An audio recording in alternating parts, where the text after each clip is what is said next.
What's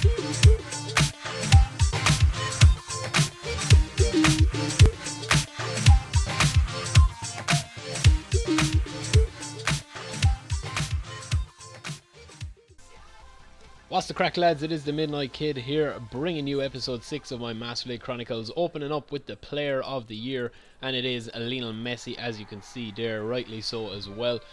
So we're going to kick on here, and this is going to be another highlights package, episode 6. The next 3, I think, are live com. So yeah, we're going to keep kind of alternating between them. I've got this guy O'Dowd. Well, I'm going to be trying to get him. You'll see in the next couple of episodes whether I pull it off or not, but he looks good, and I need somebody in case Minandini or Castola don't sign new contracts. That is the biggest thing. They're all on 1-year contracts, and I need to sign them up to proper contracts. Now, I'd say they will sign depending on where I finish at January, and as the season goes on. But if a good team comes in from any of my players, I mean, they're going to be tempted, as is real life. Steen, I mean, thank God he's agreed to stay on with his extension. It seems to be the younger players that are going to be giving me stress. Who I most want to keep: Harty, probably Steen, obviously Steen. Richard Leinhardt Harty, need to keep him. I need to keep Steen as well, and I also want to keep Van Barad and Minandinho. The rest, I'm kind of thinking if I can get some money there will be money. So as you can see, there's a load of contract renewals that have broken down and loads that have actually been accepted. So we're going to go into that in a separate video, probably about my transfers and stuff like that. But for now, we're going to kick on with Plain and Preston North End, who have Andre Arshavin, who of course used to play for Arsenal, who was a bit of a beast for them. Steen leads out the team again. And I've been really enjoying PES. The one thing that I will say is that I seem to be finding it, kind of very easy. I've obviously played a few more games than when I'm doing this commentary because it's not live. So I'm roughly playing about 3 games a day in the evening when I come home from work, and I've just been really enjoying it. It is an absolutely amazing game offline. But there is some things that stop it from being the best PES of all time, in my opinion, such as the lack of fouls. And it's just a little bit too easy to dribble around like Messi with even the average players. Like, I know that some of the players, they need to kind of keep it, pick up and play. But yeah, but we're going to kick on with this. As I said, 5 minutes gone. I'm going down the left here. I make a run, and a lot of people actually ask me how I keep the ball. I mean, it's very simple. You just don't pass it into an area that there's going to be there. And you can see there, I just rip him apart there. It doesn't come off, but Galaska gets the chance, and he just pops it in the back of the net. The centre halves in this league seem to be atrocious. I've got a lot of goals from just literally picking their pockets by hitting a hopeful ball, letting them deal with it. They don't actually deal with it, and it's a forced error from myself that gets the centre backs under pressure, and they just lose the ball. I pick it in, and as you can see here, 10 minutes gone, my second attack. Van Barad skips, Pacini on the overlap, and this is what I'm talking about the whole time in my videos in myClub, is the momentum. When you've got a player that has momentum, you need to give it to him. Pacini does really well there, but it doesn't actually come off for him. He slides, gets a little bit of luck with the deflection there, gives a beautiful ball back in. It's still not dealt with by Preston. Steen is looking for it, he's raring to go, and he loses the ball again, but he fights for it. He's fighting like a terrier, goes in with the tackle, wins a brilliant tackle back from Steen. Van Barad with a beautiful ball to Minandinho. It's a lovely touch, flick across, and Jamiles is in there from the assist from Mindy. So it's a brilliant goal again. That's just hard work. Steen, the ball is breaking down there on the attack, and Steen says, no, I'm not going to let you counter attack with that, and boom, and the boys at the back are giving out. I love those little interlinks between the players, or interchanges between the players, or exchanges I should say. Yeah, so I mean, that is just really what Steen does best.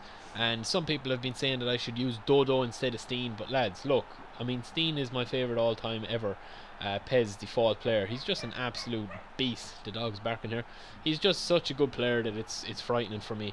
And I have great memories of him, so I'm obviously going to keep him in the team. Dodo, not so much. He was a solid player for me, but not a spectacular player.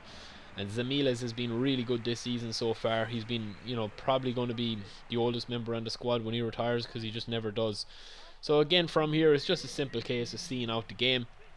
Not too many highlights. I think they get 1 or 2 chances. Steen gets the ball there, and he just decides to have a lash goal.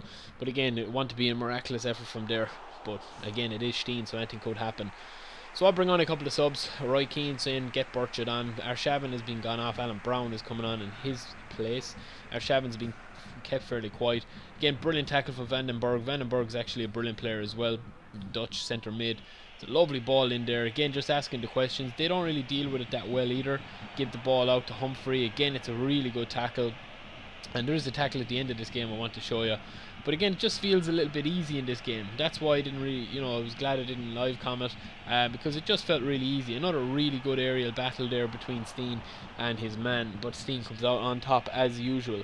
So that is what happens when you come up against Steen. He's just a beast. Now this is again, Steen again just got the ball before the man, or got the man before the ball I should say. But what about this for a tackle? And this is why I have him in the team, lads. Look at this for a tackle from Richard Harty. Unbelievable. And I know I'm 2-0 up, I have a cushion there, but it's just highlighting how good he is of a player. He's just phenomenal. He's a brilliant defender. He's a throwback to the old classic PES defenders, and that's why I love creating these players, because I could have just started with a normal team and be up already running away with the league. But I want a bit of a challenge. I want to kind of a test, and I want to bring the players, I want to develop the players.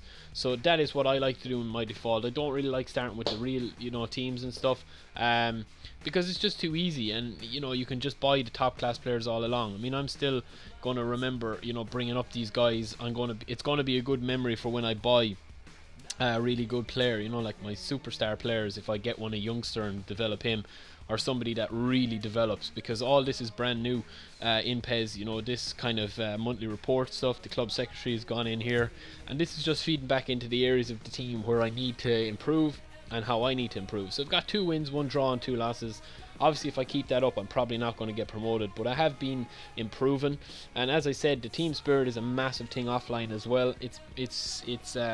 It's the main thing online, but offline it is huge as well, so you have to work on that. And once that's above 90, I expect to be winning games fairly easily, apart from maybe 3 or 4 teams that I'll struggle against. Hopefully I can have a good run in the cups as well and see what happens there. But this is really nice, and it just shows that Konami are listening to people when they said that they wanted more information. Now hopefully we can go back through this for years and see how different our style is after a couple of seasons. Do we go 4-3-3? Do we go 4-2-3-1? Do we play through the middle? Do we play counter? Do we play possession? Are we aggressive in the tackle or conservative, and build our manager that way? Because it is a really cool thing, the way to do that. So I've been happy enough with the start. Preston North End are vanquished. We've got negotiation there. We're going to see if we can get O'Dowd. He would be a great striker to get, and we're actually going to buy him here. You can just see that there's been an update. They've taken less money for him, and as you can see, our team spirit's gone up 5 as well, so that's always good. And we're going to shoot in here to negotiations. We're going to sign this guy O'Dowd. It's a lot of money, I admit it is a lot of money. 2.5 million on a salary of 350,000, when I actually don't even know will he be a starting player. It is a gamble. It is something that I usually do, is to buy kind of somebody young and see if they can have a bit of a trade on value or sell on fee. But anyway, that is it for episode 6. I'll talk to you later.